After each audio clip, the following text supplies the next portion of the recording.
Hi friends, இந்த pen drive வந்து உடஞ்சிருக்கு. பார்த்தாவே தெரியும், பயங்கரமாக உடஞ்சிருக்கு. இதில் சுத்தமாக ரொம்ப மெலிசாக இருக்குது. இந்த பிளாக் கூட இதில் இல்லை, ரொம்ப லூஸாகவும் இருக்குது. நம்ம வந்து இதை வந்து நம்ம ரெடி பண்ண போகிறோம். எப்படி ரெடி பண்ண போகிறோம்னா, இந்த கேபிள் வச்சு நம்ம இதை ரெடி பண்ண போகிறோம். எப்படி யூஸ் பண்ணலாம் சொல்லிட்டு தான். நம்ம சேனலுக்கு புதுசாக இருந்தால் மறக்காமல் சப்ஸ்கிரைப் பண்ணிக்கோங்க. 2 பென்ட்ரைவில் எந்த பென்ட்ரைவ் கண்டிஷன் ரொம்ப மோசமாக இருக்கோ அதை தான் ரெடி பண்ணலாம்னு சொல்லிட்டு நான் ஃபஸ்ட்டு இந்த பென்ட்ரைவ் எடுத்து நான் ரெடி பண்ணிட்டேன். சரி, உங்களுக்கு வீடியோலாம் ரெடி பண்ணிவிட்டு இந்த பென்ட்ரைவும் ரெடி பண்ணலாமே சொல்லிட்டு நான் அந்த இன்னொரு 2 பென்ட்ரைவும் நான் ரெடி பண்ணிட்டேன். பார்த்தா அது ஃபார்மேட் தான் கேட்குது, உள்ளே சரியாக ப்ராப்பராக ஒர்க் ஆகலை. அதை நம்ம எப்படி ப்ராப்பராக ஃபார்மேட் பண்ணணும்னு சொல்லிட்டு நான் உங்களுக்கு அடுத்த வீடியோவில் காட்டுறேன். அதுக்கு நம்ம சேனலை சப்ஸ்கிரைப் பண்ணிக்கோங்க. இப்போ நம்ம பென்ட்ரைவ் ரெடி பண்ணதுக்கு போகலாம். இப்போ பென்ட்ரைவ் ரெடி பண்ணதுக்கு ஒயர் கட் பண்ணுறோம் பார்த்தீங்களா, அந்த ஒயர் கட் பண்ணும்போது உள்ளே வந்து 4 ஒயர் இருக்கிற போல் வந்து நம்ம கட் பண்ணணும். ஏன்னா இங்கே பார்த்தீங்கன்னா உங்களுக்கு அந்த பென்ட்ரைவில் சைடில் மேலே இருக்கும் பாருங்கள், 4 வரணும் லைன். அதனால் நமக்கு ஒயரும் சரி 4 ஒயர் வரணும் உள்ளே. அப்போ தான் நம்மளுக்கு அது சால்டரிங் வைக்கும் போது ஈஸியாக இருக்கும். இப்போ நீங்கள் பென்ட்ரைவில் பார்த்தீங்கன்னா அழுக்கெலாம் ரொம்ப டஸ்ட் இருக்கும். அதெல்லாம் நல்லா க்ளீன் பண்ணிவிட்டு, அந்த டஸ்ட்லாம் நல்லா ஃபுல்லாக ப்ராப்பராக க்ளீன் பண்ணிவிட்டு, அதேமாரி அந்த இப்போ உங்களுக்கு கோல்டு கலரில் இருக்குது பார்த்தீங்களா, அந்த கோல்டில் வந்து நம்ம லைட்டாக கீரல் போடணும். எதுக்காக கீரல் போடுறோன்னா, சால்ட்ரிங் வந்து அதில் ஒட்டணும். அதுக்காக தான் நான் வந்து கரெக்டாக கோல்டில் மட்டும், நீ ஃபுல்லாக போட்டு தேய்ச்சிடக்கூடாது. அந்த கோல்டு லைன் இருக்குது பார்த்தீங்களா, அதில் மட்டும் லைட்டாக, ரொம்பலாம் மைல்டாக போட்டு அதை தேய்ச்சி எடுத்துடக்கூடாது.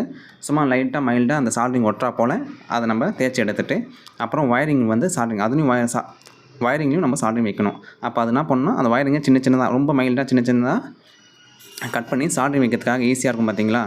அதுக்காக அதை ரொம்ப மைல்டாக சின்னதாக வைக்கணும். இப்போ பார்த்தீங்கன்னா உங்களுக்கு நான் காட்டுறேன் பாருங்கள். இப்போ அந்த ஒயரை கட் பண்ணதை பேஸ்ட்டில் தரணும். நம்ம பேஸ்ட்டை தூக்கி சால்ட்ரிங் வைக்கக்கூடாது. ஒயரை தான் வச்சுட்டு பேஸ்ட்டை தடவிட்டு, இப்போது நம்ம ஈயத்தை தடவிட்டு வச்சுன்னா ஈஸியாக ஒட்டிக்கிது பாருங்கள் ஒயரில். இப்போ இது ஒட்டிட்டு, இப்போ அடுத்து வந்து பென்ட்ரைவில் இப்போ நம்ம தேய்ச்சோம் பார்த்தீங்களா, தேய்ச்சிட்டு ஒன்று இப்போ பென்ட்ரைவில் நல்லா ஒட்டுதா.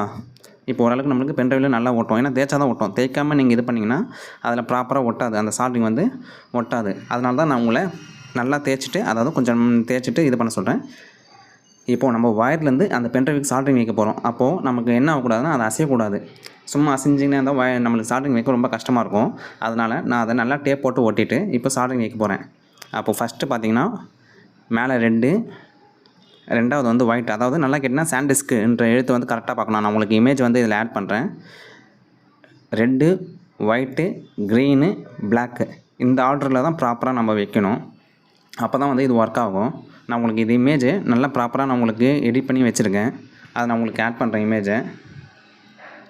சால்ட்ரிங் வைக்கும் போதும் ஒன்றோட ஒன்றும் ஜாயிண்ட் ஆகக்கூடாது. அதனால் நான் என்ன பண்ணுவேன்னா, ஒரு சின்ன பென்னு மாரி எடுத்துகிட்டு, ஏன்னா சின்ன பீஸ் ஒட்டினா கூட அதனால் என்ன ஆகும்னா டேமேஜ் ஆகிடும், சர்க்யூட் ஆகிடும்.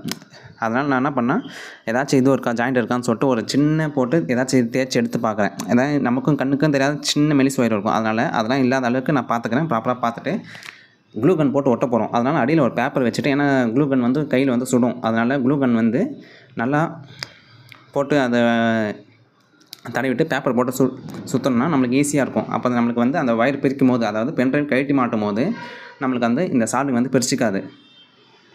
உங்களுக்கே பார்த்தா கொஞ்ச நாள் காய விட்டுட்டு அப்புறம் பார்த்தா இப்போ நம்ம பேப்பரை பிரித்தா ஈஸியாக வந்துடும்.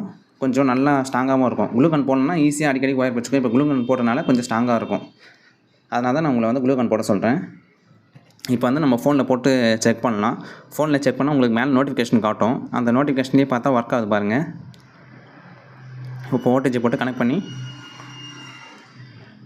மேலே பார்த்தீங்கன்னா உங்களுக்கு தெரியும், நோட்டிஃபிகேஷன் இப்போ மேலே வரும், வந்துடுச்சு. இப்போ நான் ஃபைல் மேனேஜரில் போய்ட்டு அந்த பென்ட்ரைவோட நேம் காட்டுறேன். 16 GB உள்ளே இருக்குது. இப்போது இதேமாதிரி இன்னொரு பென்ட்ரைவ் நம்ம ரெடி பண்ணோம். அந்த பென்ட்ரைவ் வந்து ஃபார்மேட் கேட்குது, ஆனால் ஃபார்மேட் அடிக்கவும் முடியல. அது நான் உங்களுக்கு வந்து அடுத்த வீடியோவில் எப்படி ஃபார்மேட் அடிக்கலாம்னு சொல்லிட்டு நான் காட்டுறேன். நம்ம சேனலில் புதுசாக இருந்தால் சப்ஸ்கிரைப் பண்ணிக்கோங்க. இந்தமாதிரி யூஸ்ஃபுல்லான இன்ஃபர்மேஷனுக்கு நம்ம சேனலை சப்ஸ்கிரைப் பண்ணிக்கோங்க.